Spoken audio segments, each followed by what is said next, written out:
బెంగన్ గోష్కి కావాల్సిన పదార్థాలు: ఉడికించిన మటన్ 350 గ్రాములు, వంకాయ ముక్కలు 1 కప్పు, హోల్ గరం మసాలా కొద్దిగా, అల్లం వెల్లుల్లి పేస్ట్ 2 స్పూన్లు, ఉల్లిపాయ ముక్కలు 1/2 కప్పు, ధనియాలు, జీలకర్ర, జీడిపప్పు, గసగసాల పేస్ట్ 1 కప్పు, పచ్చిమిరపకాయ ముక్కలు 1/2 కప్పు, గరం మసాలా పొడి 1 స్పూన్, ఉప్పు తగినంత, పసుపు 1/2 స్పూన్, కారం 1.5 స్పూన్, టొమాటో ముక్కలు 1/2 కప్పు, కొత్తిమీర కొద్దిగా.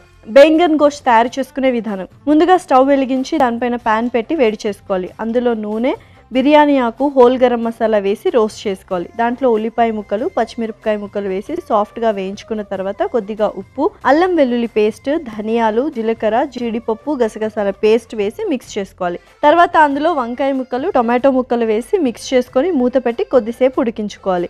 వంకాయలు ఉడికిన తర్వాత అందులో పసుపు, కారం, గరం మసాలా పొడి వేసి బాగా కలపాలి. తర్వాత దాంట్లో ముందుగానే ఉడికించి పెట్టుకున్న మటన్, కొద్దిగా నీళ్లు వేసి దానిపైన కొద్దిగా కొత్తిమీర వేసి మూత పెట్టి కాసేపు ఉడికించుకున్న తర్వాత ఎంతో రుచికరమైన బెంగన్ గోష్ రెడీ.